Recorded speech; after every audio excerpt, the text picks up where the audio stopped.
கர்த்தருடைய பரிசுத்த நாமத்திற்கு மகிமை உண்டாவதாக. ஆண்டவராகிய இயேசுவின் நல்ல நாமத்தில் இந்த காலவெளியில ஆண்டவருடைய வார்த்தை உங்களுக்கு கொடுப்பது மிகுந்த மகிழ்ச்சி. சங்கீதம் 40ஆம் அதிகாரம், சங்கீதம் 40ஆம் அதிகாரம் 5வது வசனத்தை உங்களுக்கு வாசிக்கிறேன். சங்கீதம் 40:5. என் தேவனாகிய கர்த்தாவே, நீர் எங்கள் நிமித்தம் செய்த உம்முடைய அதிசயங்களும் உம்முடைய யோசனைகளும் அநேகமாயிருக்கிறது. ஒருவரும் அவைகளை உமக்கு விவரித்து சொல்லி முடியாது. நான் அவைகளை சொல்லி அறிவிக்க வேண்டுமானால் அவைகள் எண்ணிக்கைக்கு மேலானவைகள். தேவன் நமக்கு செய்த நன்மைகளை நாம் எண்ணி பார்த்தால் அவைகள் எண்ணிக்கைக்கு மேலானவைகள், எண்ணிக்கைக்கு அடங்காதவைகள். எண்ண முடியாத நன்மைகளை, எண்ண முடியாத அதிசயங்களை ஆண்டவர் நமக்கு செய்திருக்கிறார்.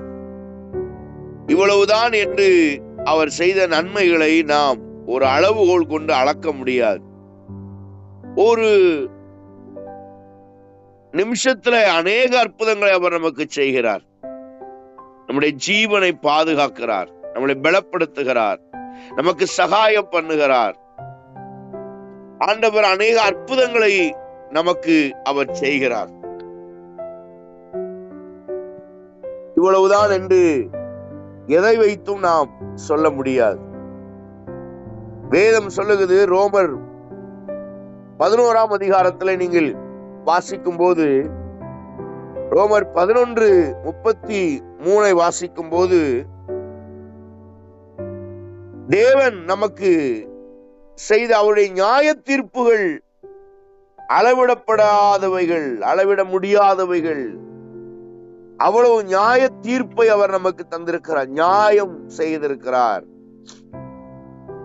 அநியாயம் உலகம் நமக்கு செய்யும் போது, அநேகர் நமக்கு விரோதமாய் எழும்பும் போது, ஆண்டவர் நமக்கு நியாயம் செய்திருக்கிறார், நியாயாதிபதியாயிருக்கிறார். அவரிடத்திலே அநியாயம் இல்லை. சிலுவை மரத்திலே அவர் நமக்காக தொங்கப்பட்டாரே, அது அன்பின் அடையாளம் அல்லவா? நியாயம் நமக்கு செய்தார் சிலுவையில. அளவிட முடியாத அற்புதங்களை அவர் நமக்கு செய்திருக்கிறார். மல்கியா 3ஆம் அதிகாரத்திலே நீங்கள் வாசிக்கும் போது, இடம் கொள்ளாமல் போகும் மட்டும் அவர் நம்மை ஆசீர்வதிக்கிறவர். இடம் கொள்ளாமல் போகும் மட்டும். இவ்வளவுதான் கிடையாது. இவ்வளவுதான் அப்படின்னு அவரு செய்த நன்மைகளை நாம சொல்ல முடியாது. சொல்ல முடியாத, எண்ணி முடியாத அதிசயங்களை, அற்புதங்களை ஆண்டவர் நமக்கு செய்திருக்கிறார். யோவான் 3ஆம் அதிகாரத்தில் வாசிக்கிறோம் 33-34 அவருடைய ஆவியின் வல்லமையை அவர் நமக்கு தந்திருக்கிறார். அளவில்லாமல் அவருடைய ஆவியின் வல்லமையை நமக்கு தந்திருக்கிறார். அவர் எது நமக்கு செய்தாலும் ஒரு அளவில்லாமல் அவர் நமக்கு அற்புதங்களை செய்ய தேவன் வல்லவராயிருக்கிறார். யாரும் செய்ய முடியாதவைகள் நமக்கு செய்கிறார். யாரும் அளக்க முடியாத அளவுக்கு நமக்கு அற்புதங்களை செய்கிறார். தேவன் நமக்கு செய்வதை நாம் நிறுத்தினாலும் அவர் நிறுத்த மாட்டார். தேவனுக்கு நாம் செய்யற காரியங்களை நாம நிறுத்தலாம், ஆனா அவர் நிறுத்த மாட்டார். ஆலயத்துக்கு போவதை நாம் நிறுத்தினாலும் அவர் நம்மை ஆசீர்வதிப்பதை அவர் நிறுத்துவது இல்லை. தேவனுக்கு நாம் கொடுப்பதை நாம் நிறுத்தினாலும் தேவன் நமக்கு கொடுப்பதை அவர் நிறுத்துவது இல்லை. ஏனென்றால் அவர் ஐஸ்வர்யம் உள்ளவர், அவர் நன்மை செய்கிறவர். நாம அவரை மறந்தாலும் அவர் நம்மை மறப்பதில்லை. அவர் மறக்கிறதே கிடையாது. அவர் கொடுக்கிறவர், தாராளமாய் கொடுக்கிறவர். எண்ணி முடியாதவைகளை அவர் தருகிறவர். தாவீது அதுதான் சொல்றார், கர்த்தர் கொடுத்தத, ஆண்டவரே நீர் செய்ததை என்னால எண்ணி முடியாதது, அது அளந்து பார்க்க முடியாது. தாவீது சொல்லுகிறார், எனக்கு நீ தந்த மனைவி, பிள்ளைகள், சொத்து சுகம், தோட்டம் துறவுகளை என்னால அளக்க முடியும். இத்தனை ஏக்கர் இருக்கிறது, இத்தனை பிள்ளைகள் இருக்கிறாங்க, இத்தனை மனைவி இருக்கிறது. தாவீது அதை எல்லாத்தையும் எண்ணிரலாம். ஆனா தேவன் செய்த நன்மைகளை எண்ண முடியாது. நன்மைகளை அவ்வளவு செய்திருக்கிறார். எண்ணி முடியாத நன்மைகளை ஆண்டவர் செய்திருக்கிறார். தாவீது அதெல்லாம் சொல்லும் போது சங்கீதம் 103 வாசிக்கும் போது அவர் என் அக்கிரமங்களை மன்னித்தார் சொல்லி பார்க்கிறான். தேவன் செய்த நன்மைகளை எண்ணி பார்க்கிறான். அக்கிரமங்களை மன்னித்தார், நோய்களை குணமாக்கினார், பிராணனை அழிவுக்கு விலக்கி மீட்டார், என்னை கிருபையினாலும் இரக்கங்களினாலும், இப்படி வரிசையா சொல்றான். சொல்லிட்டே வந்தா அவனால முடியல. எவ்வளவு சொல்ல முடியும்? சொல்லிட்டே இருக்கலாம். உடனே 12வது வசனத்துல சொல்லிடுறான், மேற்குக்கும் கிழக்குக்கும் எவ்வளவு தூரமோ அது சொல்லிடுறான். இவ்வளவுதான் சொல்ல முடியாதுப்பா, அது எவ்வளவோ இருக்குது. மேற்குக்கும் கிழக்குக்கும் எவ்வளவு தூரமோ அவ்வளவு தூரம் எனக்கு அற்புதங்களை செய்திருக்கிறார். அவ்வளவு பாவங்களை மன்னித்திருக்கிறார், அவ்வளவு அக்கிரமங்களை மன்னித்திருக்கிறார். பிரியமானவர்களே, தேவன் நமக்கு செய்த நன்மைகளை அளவுகோல் கொண்டு அளக்கவே முடியாது. அவ்வளவு நன்மைய, அவ்வளவு உயர்வை, அவ்வளவு ஆசீர்வாதத்தை தேவன் நமக்கு தந்திருக்கிறார். அதனாலதான் ஆபிரகாம் ஆசீர்வதிக்கும் போது பூமியின் தூளை போலன்னு சொல்றாரு. பூமியின் தூளை போல ஒன்னு ஆஸ்வதிப்பேன். அளக்க முடியாது. தேவன் உங்களுக்கு செய்த நன்மைகளை அளக்க முடியாது. நாம தான் மறந்துடுவோம், நாம தான் விலகிடுவோம், நாம தான் விட்டுருவோம், நாம தான் அவரை வெறுத்துருவோம், நம்ம அவரை தான் கை கழுவிடுவோம். ஆனா அவர் அப்படி அல்ல. அவர் அளவில்லாமல் நம்மளை ஆசீர்வதிக்கிறவர். அளவில்லாமல் அவர் நம்மளை ஆசீர்வதிக்கிறவர். மேற்குக்கும் கிழக்குக்கும் எவ்வளவு தூரம் அவ்வளவு ஆஸ்வதிப்பார். பூமியின் தூளை போல ஆஸ்வதிக்கிறவர். உங்களையும் என்னையும் தேவன் ஆசீர்வதித்தத நினைச்சே பார்க்க முடியும். அவ்வளோ அற்புதங்களை கர்த்தர் செய்திருக்கிறார். சில நேரங்கள்ல அவர் நமக்கு அற்புதங்களை செய்வத கொஞ்சம் நிறுத்தி வைக்கிறார், கொஞ்சம் ஸ்டாப் பண்ணி வைப்பாரு. செய்யாம இருக்க மாட்டார், செய்வாரு. ஆனா கொஞ்சம் நிறுத்தி வைப்பாரு. ஏன்னா கர்த்தர் உங்களுக்கு செய்த நன்மைகளை நீங்க மறந்துட்டீங்க. பாத்தீங்களா? ஆண்டவர் செய்த நன்மைகளை நீங்க மறக்கும் போது ஆண்டவர் அவர் நன்மைய, அவர் கைய கொஞ்சம் நிப்பாட்டி வைப்பாரு. அவளுக்கு உணர்வு வரட்டும், அந்த நன்றி விசுவாசம் வரட்டும்.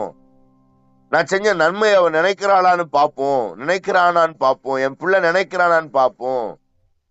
ஏன்னா அவனுக்கு நன்றி இல்லாம இருக்கானே, நன்றி அறிவு இல்லாம இருக்கானே. எவ்வளவோ நான் நன்மை செஞ்சிருக்கேன், எவ்வளவு உதவி செஞ்சிருக்கேன், யோசிக்கவே மாட்டேங்கிறானே, புத்தி மாறலையே. நன்றி இல்லாம எத்தனை காரியத்தை அப்படி செய்யறான், உணர்வு இல்லையேன்னு சொல்லி ஆண்டவர் வேதனைப்பட்டு சில காரியங்களை செய்யாம தாமதம் பண்ணுவார். நாம என்னைக்கு நன்றி உள்ளவங்களா மாறுறோமோ அப்ப தேவன் இன்னும் செய்வார். பைபிள் சொல்லுகிறது, நன்றி உள்ளவனுக்கு கர்த்தர் இன்னும் கொடுக்கிறார். தேவன் எதிர்பார்க்கிறது காசு பணத்தை, எனக்கு லட்சங்களை தரணும்னு அவர் எதிர்பார்க்கல. அவர் எதிர்பார்க்கிறது நன்றி. கொஞ்சம் நன்றியா இருங்க, நன்றி அறிதல் உள்ளவர்களா இருங்க. கர்த்தர் செய்த நன்மைய அளவிடாமல் தந்தார்ல, அந்த நன்றி உள்ளவங்களா இருங்க. எண்ணி முடியாத தந்தாரு, அந்த நன்றி உள்ளவங்களா இருங்க. தேவன் உங்களுக்கு செய்தவைகளுக்கு நன்றி உள்ளவர்களா இருங்க. ஆபிரகாம் சொல்றார், பூமியின் தூளை போல என் ஆசீர்வாதத்தை உன்னால அளக்க முடியாதுப்பா. கடற்கரை மண்ணல என்ன முடியுமா? இந்த மண்ணை உன்னால என்ன முடியுமா? என்ன முடியாது. அது மாதிரி உன்னை ஆஸ்வதிப்பேன். தேவனுடைய ஆசீர்வாதம் அப்படித்தான். நட்சத்திரத்தை எண்ண முடியுமா? என்ன முடியுமாப்பா? என்ன முடியாது. அப்படி ஒண்ணு ஆசீர்வதிப்பேன். ஆபிரகாமே, உன் ஆசீர்வாதம் எப்படி இருக்கும்? பூமி தாங்க முடியாது, பூமியே தாங்க முடியாத அளவுக்கு எண்ணி முடியாத அதிசயங்களை, அற்புதங்களை செய்ய என் தேவன் உண்மை உள்ள தேவனாயிருக்கிறார். உண்மை உள்ள தேவனாயிருக்கிறார். தாவீது சொல்லுகிறான், எண்ணிக்கை கடங்காத தீமைகள் என்னை சூழ்ந்திருக்கிறது இயேசுவே. ஆண்டவரே, எண்ணிக்கை கடங்காத தீமைகள் என்னை சுற்றிலும் இருக்கிறது. அந்த அந்த அந்த சூழ்நிலையை பாருங்க. நீங்க சங்கீதம் 40 நீங்க முழுசா வாசித்து பாருங்க. 12வது வசனத்துல எல்லாம் தீமைகள் சூழ்ந்திருக்கிறது. தீமைகள் எங்க இருக்கும்? நம்ம வீட்டிலே இருக்கும். பைபிள்ல சொல்லுது பாருங்க, உங்க வீட்டாரே உனக்கு சத்துரு. சில நேரத்துல பிசாசு வெளியெல்லாம் வேண்டாம், வீட்டுக்குள்ளே இருக்கும். பிரச்சனை வீட்டுக்குள்ளே இருக்கும்.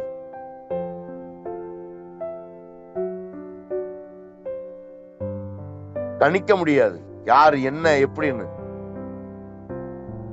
அப்போ அந்த பிரச்சனைகள் வீட்டுக்குள்ளே இருக்கும். எண்ணி முடியாத பிரச்சனைகள், தீமைகள். சங்கீதம் 56:2 சொல்றாரு, நாடோறும் என் சத்துரு அநேகர். நாள்தோறும் சத்துரு பெருகி இருக்கிறாங்களாம். டெய்லி.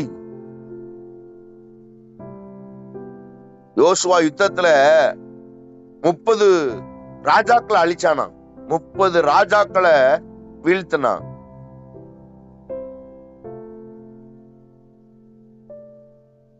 31 ராஜாக்கள். டெய்லி ஒரு ராஜா. ஒரு நாள் கூட ரெஸ்ட் கிடையாது. டெய்லி ஒரு சத்துரு. டெய்லி ஒரு சத்துரு எழும்புறான். அவனை யுத்தம் பண்ணி ஜெயித்தான் ஜோசுவா. நீங்க நானும் எப்படி இருக்கிறோம்? ஜெயிக்கிறோமா? டெய்லி சத்துருவை ஜெயிக்கிறோமா? தாவீது சொல்லுகிறார், நாள்தோறும் சத்துரு என்னை வளைந்து கொள்கிறான்.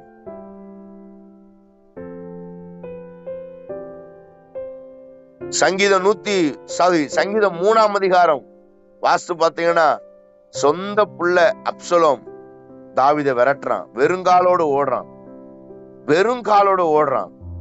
பெத்த பிள்ளைக்கு பயந்து, சவுலுக்கு பயந்து, பெத்த புள்ள அப்சலோமுக்கு பயந்து.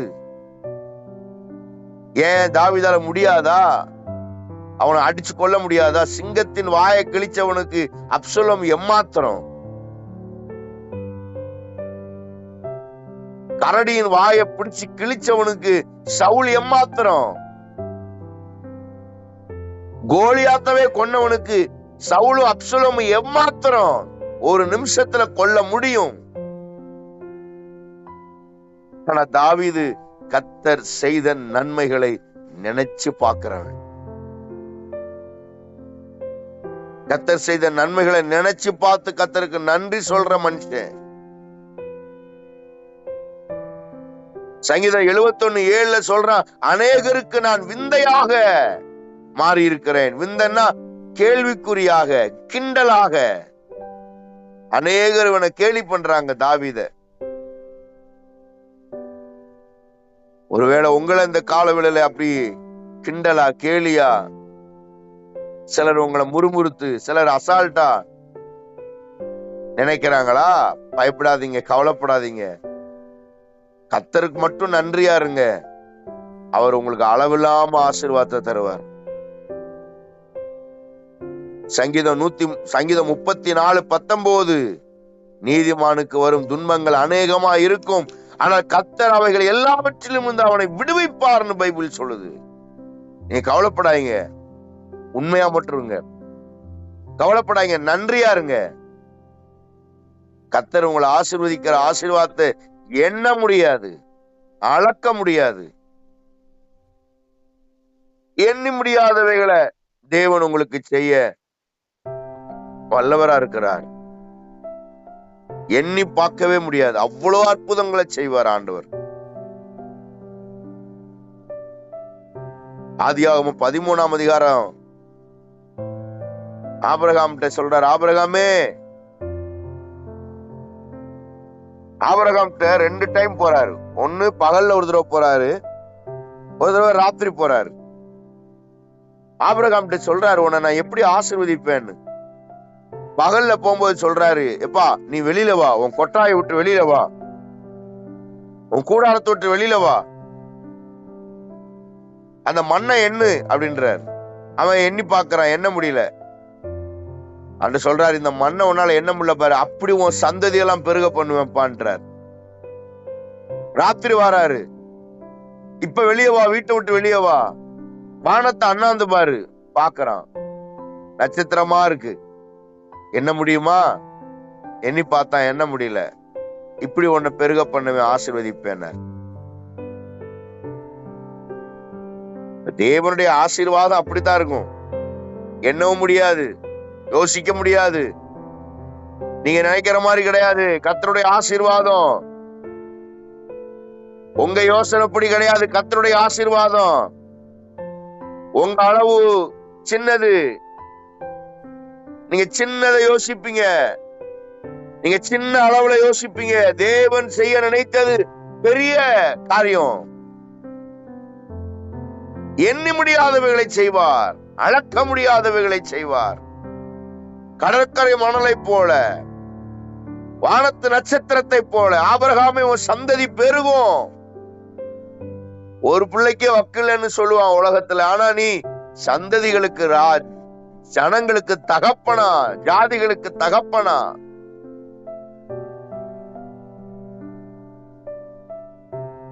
பிரியமானவர்களே, தேவன் அற்புதங்களை செய்கிறவர், எண்ணி முடியாத அற்புதங்களை செய்கிறவர், யோசிச்சு கூட பார்க்க முடியாதவைகளை உங்களுக்கு செய்கிறவர். மறந்துடாதீங்க, தேவனுடைய அற்புதம் விலையேற பெற்றதா இருக்கும். தேவனுடைய அற்புதம் எண்ணி முடியாத அற்புதத்தை கர்த்தர் செய்வார்.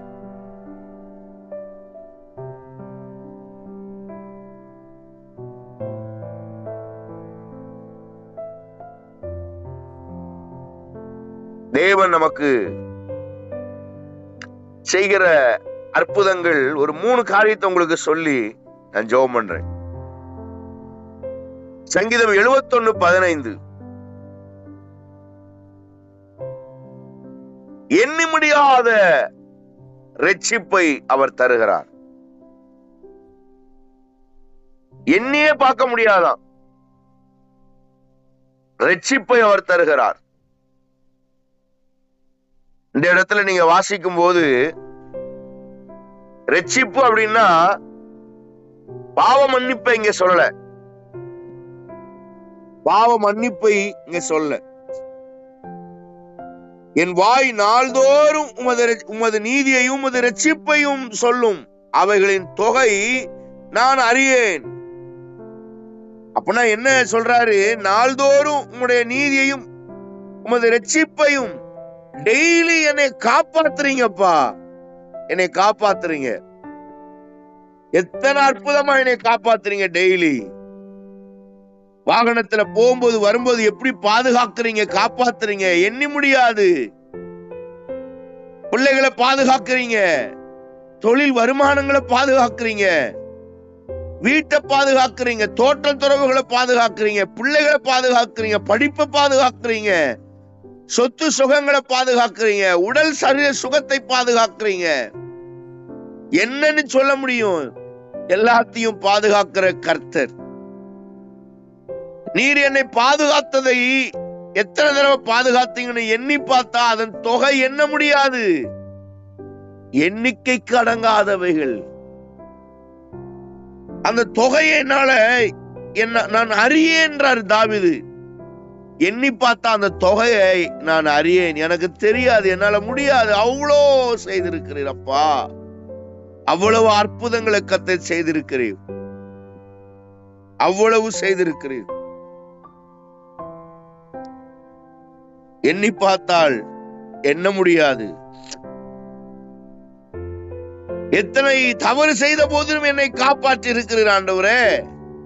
உம்மை விட்டு நான் தூரம் போகும்போதும் என்னை காப்பாற்றி இருக்கிறீர். நான் பாவம் செய்த போதும் என்னை காப்பாற்றி இருக்கிறீர். நான் வழி தப்பி போகும்போதும் என்னை காப்பாற்றி இருக்கிறீர். என்னை காப்பாற்றின விதத்தை நினைத்து என்னால் நன்றி சொல்லாமல் இருக்கவே முடியாது. எத்தனை நன்மை, எத்தனை நன்மை, எத்தனை, அதன் தொகை எண்ண முடியாதவைகள், அதன் தொகை அளக்க முடியாதவைகள், அளந்து கூட பார்க்க முடியாது, யோசிக்கவே முடியாதவைகளை கர்த்தர் செய்திருக்கிறார். அதன் தொகை எண்ண முடியாதவைகள். அருமை தேவ பிள்ளைகளே, காலை இந்த செய்தியை கேட்கிற தேவ ஜனமே, அவைகள் அவர் நம்மளை காப்பாற்றின நாட்களையும் நேரங்களையும் எண்ணி பார்த்தால் அதன் தொகை எண்ண முடியாது, அதன் தொகை அளக்க முடியாது. பிரியமானவர்களே, எத்தனை எத்தனை நன்மைகளை ஆண்டவர் நமக்கு செய்திருக்கிறார். 2வது யோபு 5ஆம் அதிகாரம் 9-10 வாசிக்கிறோம். எண்ணி முடியாத அதிசயங்களை செய்திருக்கிறார். எண்ணி முடியாத அதிசயம். அவர் நம்மளை காப்பாற்றினது அளக்க முடியாது, எண்ண முடியாது. அவர் செய்த அதிசயங்களை எண்ணி முடியாது. எத்தனை அற்புதம், எத்தனை அதிசயம் எண்ணி பார்த்திருக்கீங்களா? யோசனை பண்ணி பாருங்க. அதனாலதான் தாவீது சங்கீதம் 139 சொல்லும்போது சொல்றார், விசித்திர வினோதமாய் உருவாக்கப்பட்டேன். என்னை உருவாக்கி இருக்கீங்கப்பா. அந்த உருவாக்கினதை நினைச்சு பார்த்தா விசித்திர வினோதமாய் உருவாக்கப்பட்டிருக்கிறேன். என் தாயின் கருவில நான் உருவாக்கப்பட்டதை நினைக்கும் போது என்னால நம்பவே முடியல. எப்படி உருவாக்கி இருக்கீங்க? எவ்வளவு ஆச்சரியமா உருவாக்கி இருக்கிறீங்க. கை, காலு, காது, மூக்கு, தொண்டை, கண்ணு, கண்ணுக்கு மேல புருவம், இமை. யோசனை பண்ணி பாருங்க. நம்ம வாய் எடுத்துக்கோங்க, நாக்கு, பல்லு, உதடு, கண்ணு. ஒரு சின்ன தூசி வந்தா கூட அந்த எமைய தாண்டி உள்ள போக முடியாது, புருவத்தை தாண்டி உள்ள போக முடியாது, நினைச்சு கூட பார்க்க முடியாது. அதனாலதான் தாவீது சொல்றார், விசித்திர வினோதமா உருவாக்கி இருக்கீங்கப்பா. ஒண்ணும் எனக்கு புரியல, அதிசயமாய் உருவாக்கப்பட்டேன். தேவன் நமக்கு அதிசயங்களை செய்திருக்கிறார், அதிசயங்களை செய்திருக்கிறார். எண்ணி முடியாத அதிசயம், யோசிக்க முடியாத அதிசயம். இவ்வளவுதான் சொல்லவே முடியாது. அவர் செய்த அதிசயங்களை. பிரியமானவர்களே, தேவன் செய்த அதிசயங்களை நீங்க என்னத்தை நீங்க எண்ணி பார்க்க போறீங்க? வாய்ப்பே கிடையாது. அவ்வளவு அற்புதங்களை செய்திருக்கிறார். தேவனே, உமது ஆலோசனை எனக்கு எத்தனை அருமையானவைகள். 3வது, முதலாவது அவருடைய ரட்சிப்பு எண்ணி முடியாதவைகள். 2வது அவருடைய அதிசயங்கள் எண்ணி முடியாதவைகள். 3வது அவருடைய ஆலோசனைகள். சங்கீதம் 139:17, உமது ஆலோசனைகள் எனக்கு எத்தனை அருமையானவைகள், அவைகளின் தொகை எவ்வளவு அதிகம். டெய்லி ஆலோசனை தரார். எனக்கு ஆலோசனை தந்த கர்த்தருக்கு ஸ்தோத்திரம்னு தாவீது சொல்றார். ஆலோசனை தினந்தோறும் தருகிறார். பிள்ளைகள் படிப்புல ஆலோசனை தரார். இதை செய்ப்பா, இதை செய்யாதப்பா, இந்த காரியத்தை செய். பிள்ளைகளுக்கு ஆலோசனை. ஆலோசனை தந்த கர்த்தருக்கு ஸ்தோத்திரம். அவைகளின் தொகை எவ்வளவு அதிகம். 18 சொல்றாரு, அவைகளை நான் எண்ண போனால் மணலை பார்க்கிலும் அதிகம். நான் விழிக்கும் போது இன்னும் உன் மண்டையில இருக்கிறேன். டெய்லி காலைல எந்திரிச்சு பார்த்தா நான் இன்னைக்கு உயிரோடு இருக்கிறேன்னா, பா, தேவன் செய்த நன்மைகள். ஏன்னா நம்மளை விட பலவான்கள்லாம் சாகுறான், நம்மளை விட பலசாலிகள்லாம் செத்து போறான், பெரிய பெரிய அறிவாளிகள்லாம் இல்ல இருக்க இடம் தெரியாம போயிட்டான். பெரிய பெரிய படிச்சவன், படிப்பாளி, அறிவாளி, பலசாலி, ஒரு வியாதி இல்லாதவன், பிரஷர் இல்லாதவன், சுகர் இல்லாதவன், பிபி இல்லாதவன், எதுவும் இல்லாதவன். நம்ம நினைச்சிருப்போம் இவெல்லாம் இன்னும் இருப்பான்ப்பா, 10-50 வருஷம் இருப்பான் அப்படின்னு நினைச்சிருப்போம். காலில காலியா இருப்பான். நேத்து வரைக்கும் நல்லா இருந்தவன் திடீர்னு பொட்டுன்னு போயிருப்பான். நமக்கு 1008 பிரச்சனை இருக்கும். அவனே சொல்லுவான், இத்தனை பிரச்சனை வச்சுட்டு எப்படிப்பா நீ வாழ்ற, இவ்வளவு போராட்டத்துல எப்படி நீ வாழ்ற, இவ்வளவு அவமானத்துல எப்படி நீ வாழ்ற, இவ்வளவு அசிங்கத்துல நீ எப்படி வாழ்ற, இத்தனை போராட்டம் ஒண்ணு நெருக்கும் போது எப்படித்தான் நீ உயிரோட வாழ்ற, எப்படி அப்படின்னு அவனே கேட்பான். நான் பாரு, எனக்கு ஒரு பிரச்சனை இல்ல, நான் ஃப்ரீயா இருக்கிறேன், ஒரு வியாதி இல்ல, ஒரு பிரச்சனை இல்ல, ஒரு போராட்டம் இல்ல. காலில பார்த்து அவன் செத்து கிடப்பான். ஆனா கர்த்தர் நமக்கு 1000 பிரச்சனை வந்தாலும் நாம் ஜீவனை காப்பாற்றுகிறார், நம்மை பாதுகாக்கிறார், நம்மை பலப்படுத்துகிறார். காரணம், அவர் நமக்கு செய்த, அவர் கொடுத்த ஆலோசனைகள் அளவில்லாதவைகள். அதை என்ன பார்த்தால் எண்ணி முடியாதவைகள். எண்ணி பார்த்தால் அவன் சொல்ற கடற்கரை மணலை பார்க்கிலும் அவருடைய ஆலோசனைகள் அதிகமா இருக்கிறது. இந்த காலை வேளையில இன்னைக்கு நீங்க நல்லா இருக்கீங்க அப்படின்னா நீங்க செஞ்ச முயற்சி அல்ல, கர்த்தர் நமக்கு கொடுத்த ஆலோசனைகள் அதிகம். ஆலோசனைகள், அவர் நமக்கு ஆலோசனை தந்திருக்கிறார். நமக்கு என்ன செய்யணும் என்ற ஆலோசனை கர்த்தர் தந்திருக்கிறார். சும்மா கிடையாது. கர்த்தர் செய்த நன்மைகள், ஐயோ எவ்வளோ நன்மைகள் ஆண்டவர் நமக்கு செய்திருக்கிறார். மறந்துடாதீங்க. மறந்தா உங்களை போல ஒரு நன்றி இல்லாதவங்க உலகத்துல யாரும் கிடையாது. கர்த்தர் செய்த நன்மை மறந்துடாதீங்க. பிசாசு மறக்க வைக்கத்தான் பார்ப்பான். தேவன் செய்த நன்மைகளை அது அவ்வளவுதானே, விடுப்பா. அவனும் அப்படிதான் இருக்கான், நீயும் அப்படிதான் இருக்க, எல்லாம் ஒண்ணுதான் போ. சிலர் நம்மள சொல்லுவாங்க தெரியுமா, நான் கோயிலுக்கே போல, நான் நல்லா தானே இருக்கேன், உன்னோட நல்லா தானே இருக்கேன், நான் பைபிளை வாசிக்கிறதுல உன்னோட நான் நல்லா தானே இருக்கேன், நான் ஆண்டவருக்கு கொடுக்கறதே இல்ல, தசமாம் கொடுக்கல, காணிக்க கொடுக்கல, நான் நல்லா தானே இருக்கேன், உன்னோட நான் நல்லா இருக்கேன். நம்பிடாதீங்க. சில நேரம் பிசாசு நம்மள அப்படிப்பட்ட ஆட்கள் மத்தியில நடத்துவாரு ஆண்டவர். ஆனா பிசாசு சீக்கிரத்துல அவங்க வாழ்க்கையை காலி பண்ணிடுவான். ஆண்டவர் அதெல்லாம் நம்ம முன்னாடி காண்பிப்பாரு. அவன் நல்லா இருக்கிற மாதிரி தெரியும். 2 பேரு வீடு கட்டினா, ஒருத்த வைக்கோல் புல்ல வச்சு வீடு கட்டினா, ஒருத்த கல்லால வீடு கட்டினா. புல்ல வச்சு கட்டினவன் ஒரே நாள்ல கட்டி முடிச்சிட்டான், 2 நாள்ல கட்டிட்டான்.